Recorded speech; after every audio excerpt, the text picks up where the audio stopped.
A group of Somali Bantu refugees has just completed a long flight from Africa to Utah, but their journey to learn the American way of life has just begun.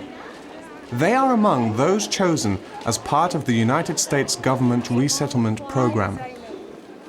We're missing bag. Okay, we will.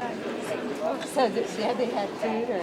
They did, but very little. Yeah, no, they don't. It used to be that you would get some airline and it's like, here's your crackers for this $5. Now you'll have to explain to them that. These 9 refugees, 2 single mothers and their families, have been languishing in a makeshift camp in Kenya for a decade.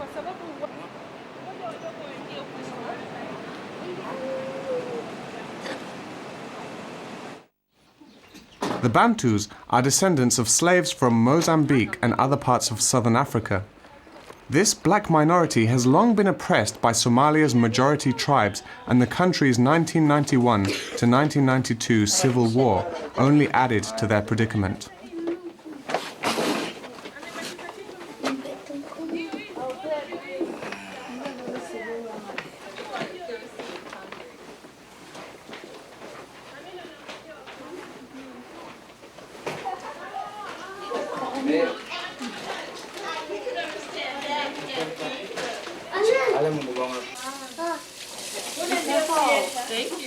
The IRC and other relief organizations assisting in resettlement are also teaching the very basics of life in the United States.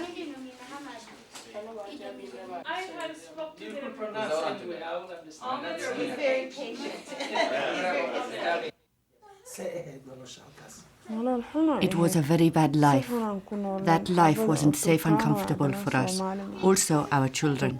They were killing us, beating us, just to loot our food, leaving nothing for us. We are very lucky to be here.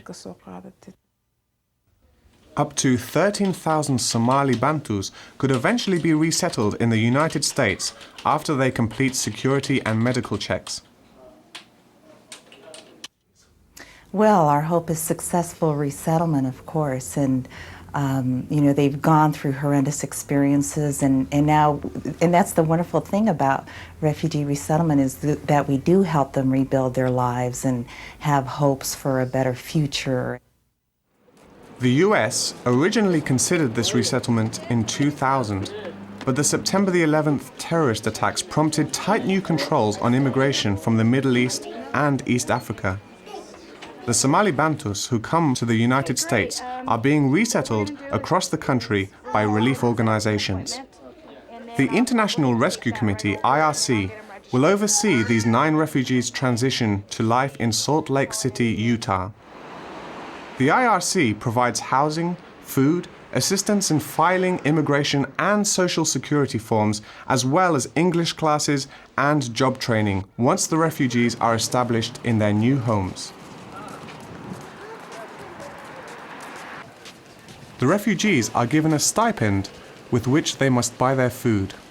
A first trip to a cavernous American grocery store proves a major experience as consumer culture collides with refugees who have known only hardship and hunger.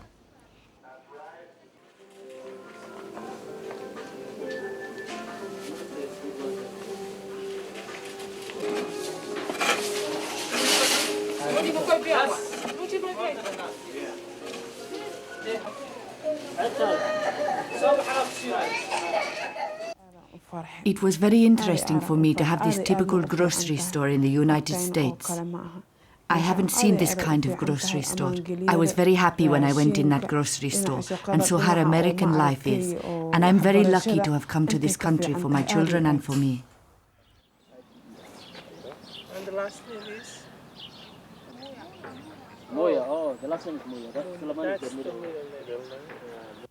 When I go to school, I cannot fight with people because I will sit very well, and each one can be my friend. Despite the challenges ahead, the refugees have high hopes for a brighter future. I want my children to learn how to read and write and at the same time remain Somali.